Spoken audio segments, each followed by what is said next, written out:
Welcome.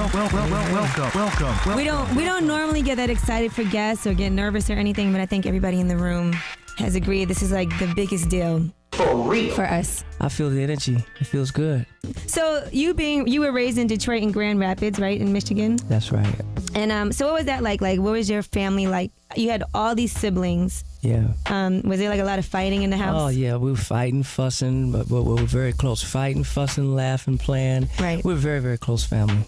Right. I mean, we like cousins to each other as well as brothers and sisters to each other. We like, mom and daddy to each other, and we're just close, man. Did you have one of those contracts at Motown that people had, like, back in the day when artists were doing deals and they felt like they got swindled? Or did you have a good contract, good situation? Well, I don't know if I got swindled. I think it was just good business on their part.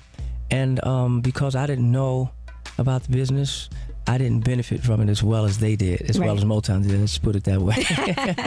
I'm so glad that you have your second chance. You still have your voice. God bless you, boy. You still have your abilities. Now, do you have regrets about things that you went through, or do you feel like this is what got you to where you are now? I regret that I didn't spend the time that I should have spent with my children because I was out there on drugs. I regret that I didn't spend the time on stage and in the studio, which is my responsibility. It was given to me by God when He gave me this gift of music. I regret all the time lost, but I thank God for this wonderful opportunity, this second chance that I have to leave all that behind and to move forward. I'm glad that I didn't want to have to go to prison, but I'm glad that God saw fit to rescue me. Right. That's what that was. And I got my willpower back. It's a wrap now. I'm in it to win it. You know what I mean? You're very fortunate in the fact that you still look great. You still sound great. Obviously you have this second chance. Yeah. Interscope, signed you. Now, how did that happen? Did you have to prove something to them first, or did they have confidence in you? Yeah, well, when I got out of prison, my manager, Pete Farmer, we got together. He took me over to, he heard me sing. He said, man, you still got it, man. He said, we can make this happen. He took me over to Interscope Gaffin, introduced me to Ron Fair. I had to prove something right there. They wanted to know if I could still sing, if I still had my voice, or if I was cracked out, you know what I mean? They said, well, you look good, you sound good, let's do this. Nice. Well, I'm glad you did. 888-SHAPE-45 is the number. DeBarge is here. We have a few more questions for you. We saw your TV One episode of Unsung, about your family. Did you see that? Do you watch stuff like that? Yeah, I finally watched it, yeah. Is it hard for you to watch?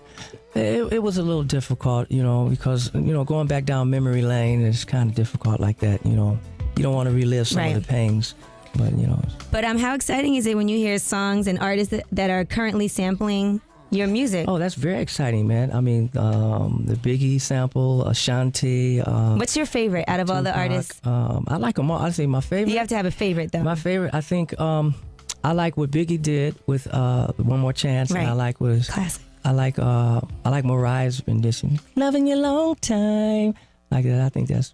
But I like Ashanti's too. I mean, I like them all. I got three. I like all of them. I think they did just a great job. I like Tupac, so I ain't mad at you. All of that was great. It's so funny when you hear kids today and they don't know the original song, so they just think this is like where the song started, and then they hear like the DeBarge and they're like, hey, he stole that from Biggie. I know, right?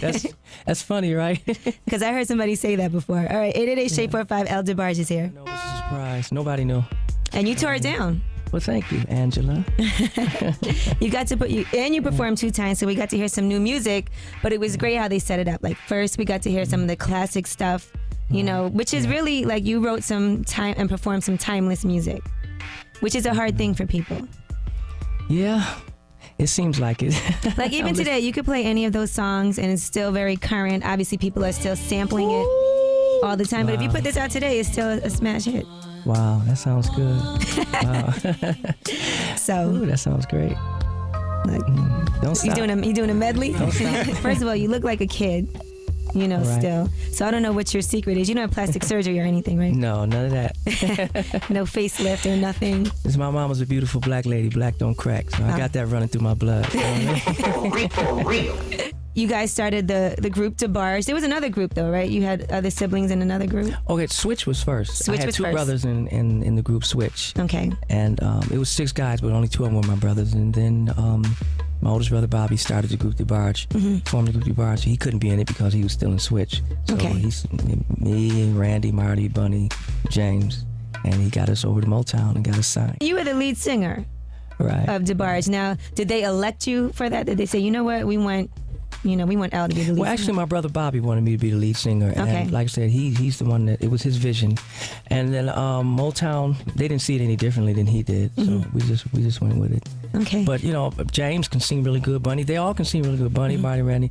It's just that I think you have to have a focal point. Right. And I became the focal point, and the fans just latched on to me. It was a rap then. Okay. No turning back now. All right. Well, Al DeBarge is here with us this morning, and he has a new album. September 28th is still the release date?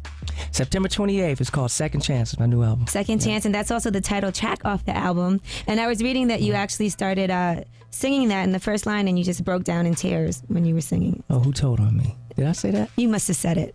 I don't remember saying it yet, but it's true. Yeah, yeah. We sat down and wrote the words, and then when it came time to sing, I had no idea that was going to happen. I got in the mic, and it just all hit me what I was singing about, and like I couldn't even get through the first line. I just started bawling, because this second chance is so awesome to me. Just to have, I'm here because of the grace of God, and the second chance is for me to show the world it's okay to love again, and for people to feel love again. My music is all about feeling good, loving. You can laugh, you can cry, there's joy in it, there's passion. You know what I mean? All right, well, let's hear it right now. The song is called Second Chance. Al DeBarge is here. 888-SHAY-45 is the number. Call us up. I'm following you on Twitter now. We're going to get you to tweet right? more because you only have a few. I know. You only have a few up there, but I just tweeted everybody. They're all going to start harassing you. Oh, well, y'all got to be patient with me. I just woke up out of a long coma, you know what I mean? You took a hiatus from music. Like, during that period of time, was it like 15 years? No, look, of recording? in a nutshell, from age 25, I picked up a crack pipe. Took me 22 years to put it down. Wow. That was my hiatus because I spent 22 years trying to find myself again, trying to get out of that trap. How you gonna find yourself when you're still trapped? So when I had to spend that 13 months in prison because of my drug abuse, that's when I got untrapped, and then that's when I started getting prepared to be sitting here right now in this room with you guys with this awesome second chance. And your family, a lot of obviously members of your family have had issues with drugs. So to me, it's like people felt like you had escaped that. Yeah, I was the last one. See, Right. I was the last one in my family. They had been experimenting with drugs. I never even saw. I never had a desire for it. I never had a need for it. I just did it on a humbug. You know what I mean? I want to say to all the kids out there, there's just a lot of kids out there that don't really want to try drugs, but they'll just do it just because they say, okay, just let me try it. Don't do that. And you Because feel like that's you what can't I get did. addicted. They feel like, well, I'll just do it this one time. I want to see what it's all about. Don't do that, because And that's what happened to me. And some people feel like it's a very artisty, thing to do, like artsy. Like this is what all the famous people do. They end up, because we see that on the news a lot. Everybody goes to rehab. They have celebrity rehab. Yeah. On television, and somehow it seems like, for some kids they might think it's a little bit glamorous. Well, you know what? There is an art. There is an artistry. It's an art to destroying yourself. They got some people out there that can really show you how to destroy yourself if you want to. Right. Is that what you want, though? No. There's an art. There's an art to being successful, too.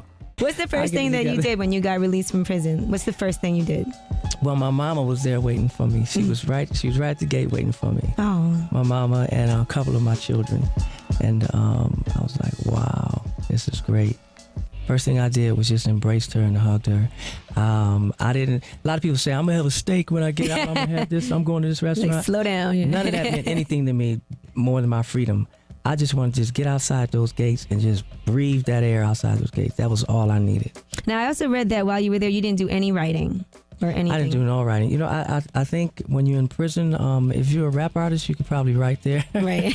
This is what's going on around me. Yeah, if you want to talk about, busting somebody's head open or something, you could write in prison. Right. But no, you weren't feeling very loving. No, I was feeling like, let me just take this punishment like a man and get up out of here. So what did you spend your days doing?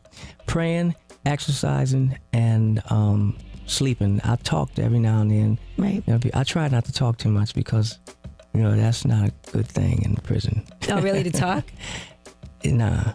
You just keep to yourself. Yeah, it's best to keep to yourself. But, you get lonely, too. So it's a catch-22. You want somebody to talk to, but it was just all about me finding myself in there. Right. And you feel like if you wouldn't have went, you would have still been on drugs? Well, you know what? I know that God is a master at fixing people's lives and making things brand new.